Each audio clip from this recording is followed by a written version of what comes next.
नमस्कार, स्वागत है आप सभी का एक नई वीडियो में। मैं हूं आपका दोस्त दया पटेल और आज हम इस टॉपिक पर बात करने वाले हैं कि अगर आप क्रेडिट कार्ड का बिल पेमेंट नहीं करते हैं तो बैंक आपके साथ क्या करेगी। कहने का मतलब यह है कि आपको जेल हो जाएगी या फिर जो आपकी प्रॉपर्टी है उसको सीज कर दिया जाएगा या फिर जो भी आपकी संपत्ति है उसको नुकसान पहुंचाया जाएगा या फिर आपके साथ क्या हो सकता है अगर आप अपने क्रेडिट कार्ड का जो भी बिल है उसको पेमेंट नहीं करेंगे। तो आज के इस वीडियो में हम कंप्लीट जानकारी देने वाले हैं, सारे आपके डाउट्स हम क्लियर कर देंगे। तो आप लोगों से छोटी सी रिक्वेस्ट कि आप लोग इस वीडियो को लास्ट तक जरूर देखिएगा। तो आज की जो वीडियो है उसको स्टार्ट करते हैं। तो आप लोग एक बात बहुत ही अच्छी प्रकार से समझ लीजिएगा कि अगर आप लोग क्रेडिट कार्ड का यूज़ करते हैं तो उसका जो बिल है उसको पेमेंट करना है, उसका जो पैसा है उसको मार के नहीं बैठना है, नहीं तो फिर आप बहुत ही बड़ी मुसीबत में पड़ सकते हैं। और मुसीबत का मतलब यह नहीं है कि आपको जेल हो जाएगी, आपकी जो प्रॉपर्टी है वह सील हो जाएगी। आप लोग ध्यान से इस बात को समझते रहिएगा। या फिर आपकी जो संपत्ति है उसको किसी भी प्रकार से नुकसान पहुंचाया जाएगा। यहाँ पर जो बैंक है वह बैंक एक लीगल एक्शन लेगी। जैसे सपोज दैट आपका जो क्रेडिट कार्ड है उसकी लिमिट है 50,000 रुपये और आपने उसमें से 25,000 रुपये यूज़ कर लिया। अब 25,000 यूज़ कर लेने के बाद या तो आपकी परिस्थिति ख़राब है, आप उस पैसे को नहीं भर पा रहे हैं, या तो आप भरना नहीं चाह रहे हैं। दोनों बातें हो सकती हैं। तो जैसे कि अगर आपने पहले मंथ में पेमेंट नहीं किया तो यहाँ से जो बैंक है वह आपके खिलाफ कोई भी एक्शन नहीं लेगी।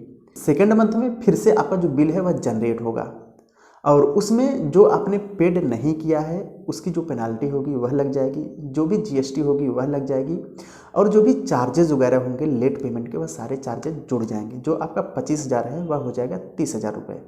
तो सेकंड महीने में फिर से आपके पास बिल आएगा 30,000 रुपये, 32,000 रुपये। जो भी अमाउंट होगा उसमें जो भी पेनाल्टी चार्जेस वगैरह जोड़कर जो भी टोटल अमाउंट आएगा वह आपके फिर से ईमेल आईडी पर या फिर आपको फिर से बिल भेज दिया जाएगा।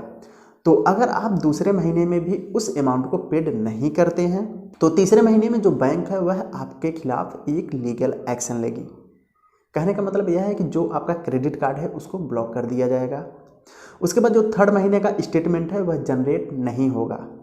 कहने का मतलब यह है कि जो आपका प्रिंसिपल अमाउंट है उसके साथ साथ जो भी पेनाल्टी लगी हुई है उस पेनाल्टी के ऊपर फिर से पेनाल्टी लगेगी। जो भी जीएसटी चार्जेज हैं और जो भी सर चार्जेज हैं, जो भी लेट पेमेंट चार्जेज हैं, सारे चार्जेज जोड़ के वह जो आपका अमाउंट है उसको काफ़ी बड़ा अमाउंट बना दिया जाएगा। और बड़ा अमाउंट बना देने के बाद फिर बैंक की तरफ से तीसरे महीने में, पहले महीने में और दूसरे महीने में आपके खिलाफ कोई भी किसी भी प्रकार का एक्शन नहीं लिया जाएगा, बट तीसरे महीने में बैंक की तरफ से आपके पास जो भी आपका रजिस्टर्ड मोबाइल नंबर होगा उस नंबर पर कॉल आना स्टार्ट हो जाएगा कि आप बिल पेमेंट क्यों नहीं कर रहे हैं। तो आपको वहाँ पर जवाब देना होगा कि हम बिल पेमेंट या तो कर नहीं पा रहे हैं या तो फिर आप कोई भी बहाना बनाइए या जो भी हो, तो वहाँ पर आपको बताना है। और बताने के बाद जब बैंक को यह लगेगा कि हाँ या तो आप सही बोल रहे हैं या तो आप झूठ बोल रहे हैं, जो भी बैंक के समझ में आएगा या जो भी कर्मचारी है जो भी रिपोर्ट लगाएगा उस रिपोर्ट के हिसाब से फिर से आपके ऊपर बैंक का जो प्रेशर है वह बनाया जाएगा। यहाँ तक आपके पास न तो कोई पुलिस आने वाली है न तो कोई बैंक का कर्मचारी आने वाला है, मतलब आपके घर पे ऐसा कुछ नहीं होने वाला है आपके साथ। आप लोग इस वीडियो को ध्यान से देखते रहिए, आपके समझ में आ जाएगा। मतलब अभी तक न तो आपके पास बैंक की तरफ से कोई कर्मचारी आएगा आपके घर पे, या तो न तो पुलिस आएगी आपके घर पे, और न तो आपके खिलाफ FIR होने वाला है। ऐसा भी कुछ नहीं है। बट अगर आपका अमाउंट छोटा है तो, लेकिन अगर आपका अमाउंट जो है वह 1 लाख से ऊपर है तो उसके जो टर्म एंड कंडीशंस हैं वह थोड़े से अलग हो सकते हैं। बट अगर आपका अमाउंट 1 लाख से नीचे है तो बैंक बहुत बड़ी होती है, वह 10,000, 20,000, 50,000 के लिए किसी के खिलाफ ऐसा कोई भी लीगल एक्शन नहीं लेती है कि वह किसी को जेल में डाल दे या फिर उसकी जो प्रॉपर्टी है उसको सील कर ले, या फिर ऐसा कुछ भी आपके साथ नहीं होने वाला है। तो तीसरे महीने में जब बैंक की तरफ से फ़ोन आने लगेंगे आपको बराबर कि आप कब भर रहे हैं, आपको टाइम दिया जाएगा कि आप 1 वीक में भर दीजिए, मतलब आपको थोड़ा सा प्रेशर बनाया जाएगा, आपको थोड़ा सा धमकाया भी जाएगा कि अगर आप नहीं भरेंगे तो आपके खिलाफ ऐसा होगा वैसा होगा। तो इस प्रकार से बैंक के जो भी कर्मचारी है उस पैसे को वसूल करने की कोशिश करेंगे। और उसके साथ साथ जो बैंक के कर्मचारी है वह आपको ऑफर भी करेंगे कि अगर आप यह अमाउंट 10 दिनों में भर देते हैं तो जो आपका इंटरेस्ट है वह इंटरेस्ट माफ़ कर दिया जाएगा। मतलब जो प्रिंसिपल अमाउंट है आप सिर्फ प्रिंसिपल अमाउंट भर दीजिए, बाकी हम चार्ज आपसे नहीं लेंगे। तो इसके कहने का मतलब यह है कि अब बैंक आपसे चाहेगी कि जो भी पैसा मिल रहा है हम उसको ही निकाल लें, या फिर आपके सामने और कोई ऑफर लेकर आएगी कि आप ऐसा करिए कि जो भी अमाउंट है उसका आप 60% भर दीजिए, बाकी 40% हम माफ़ कर देंगे आपका।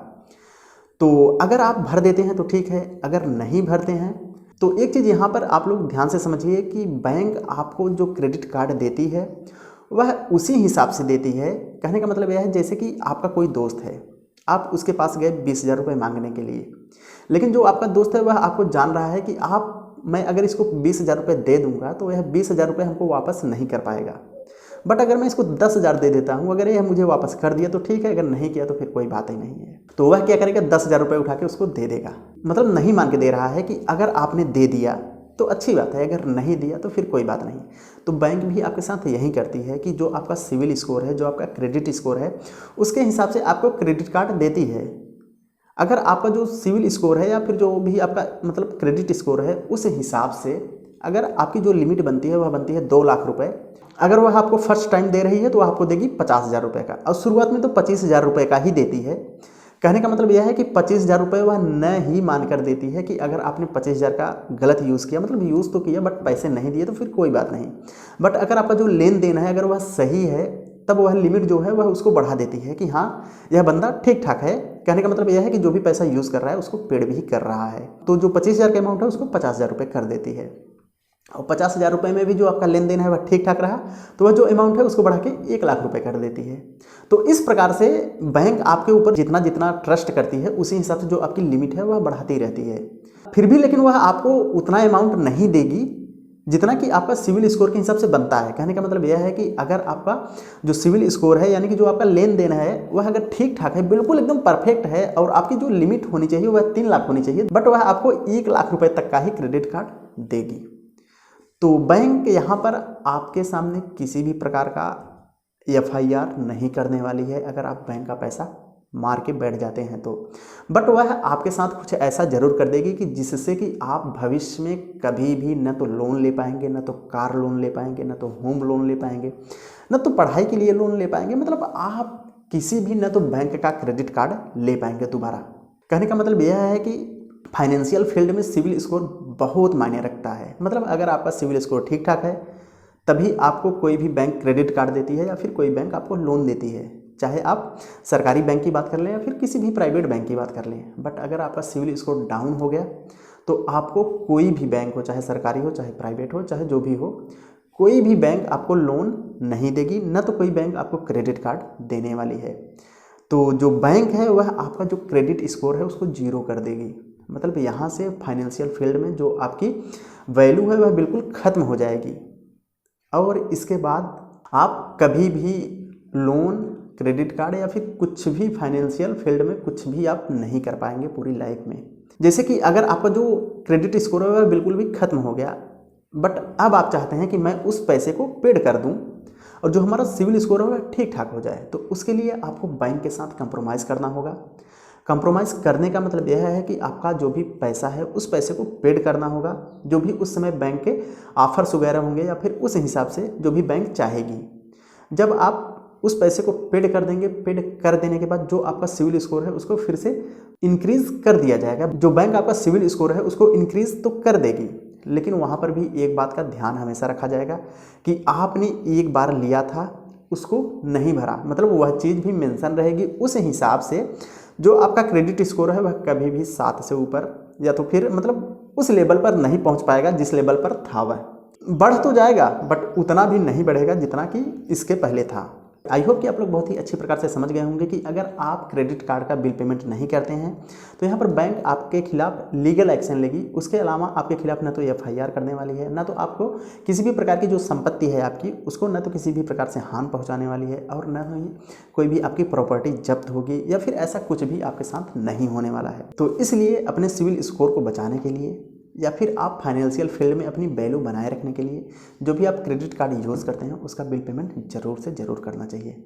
आई होप कि मैं आपको अच्छे से समझा पाया। अगर आपको वीडियो पसंद आए तो प्लीज़ वीडियो को लाइक जरूर कर देना। चैनल पर पहली बार आए तो चैनल को सब्सक्राइब करके बेल आइकन जरूर से जरूर प्रेस कर लेना, क्योंकि इस प्रकार की नॉलेजेबल वीडियो आपको इस चैनल पर हमेशा देखने को मिलती रहेंगी। मिलेंगे आपसे बहुत ही जल्द नेक्स्ट वीडियो में। तब तक आप मस्त रहिए, हंसते रहिए, खुश रहिए। Thanks for watching. Bye bye. जय हिंद, वंदे मातरम।